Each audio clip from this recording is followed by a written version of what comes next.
Clint Gilchrist. I'm the executive director of the Museum of the Mountain Man. We're located in Pinedale, Wyoming.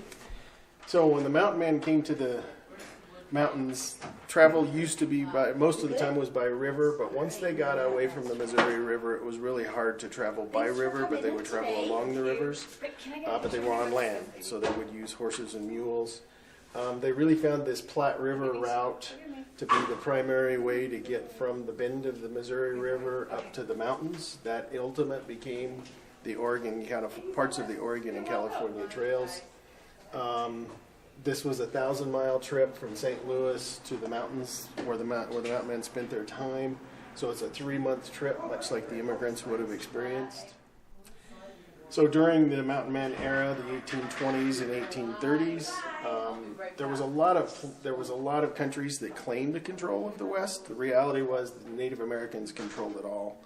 But back in the powers of government, they claimed various pieces, and so that's shown on this map. After the Louisiana Territory purchase, all the stuff east of the Continental Divide was American territory. The stuff up here west of the Continental Divide and north of the 42nd parallel was jointly occupied by Britain and the United States, or they both claimed it. The reality is, after the War of 1812, neither one of them could control this or do anything with it, so they decided just to leave it kind of jointly occupied. Mexico and Spain claimed the areas down here. Up to 1821, Spain claimed all of the southwest and what is now Texas. There was a revolution by the Mexicans in 1821, and they took over control of the territory. And then in 1836, Texas revolted from Mexico and took over what we now know as Texas, although there's this really weird artifact here of this is politicians somewhere else talking about a place they don't know.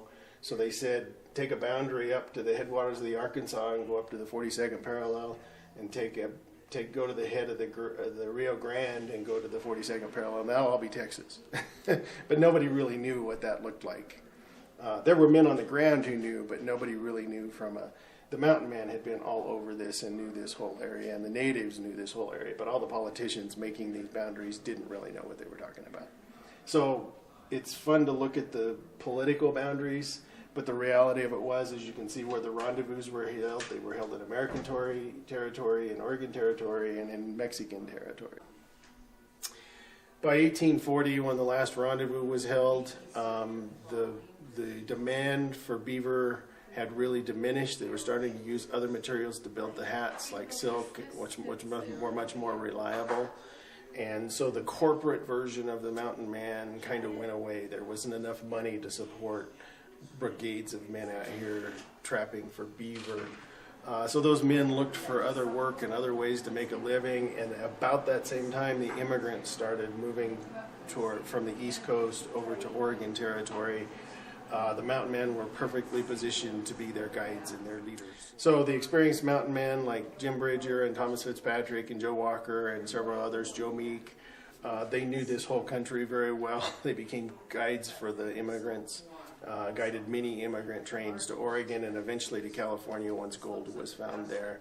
So all these trails the mountain men had been used now started to become the trails for the immigrants.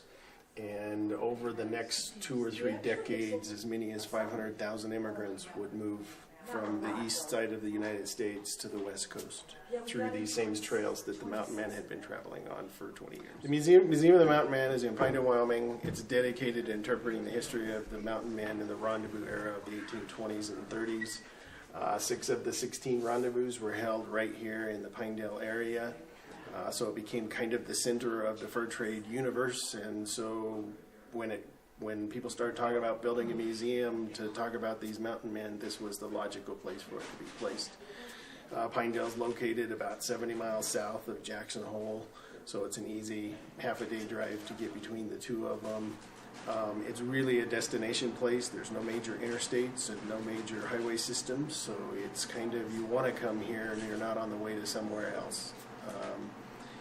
The Museum of the Mountain Man is open May through October, every day from 9 to 5. We have activities for the kids. We have all kinds of displays of Mountain Man era, and we have a couple major events in July. The second weekend in July, we have Green River Rendezvous Days. which is a celebration like the mountain men celebrated Rendezvous. We celebrate it in recognition of what they did here.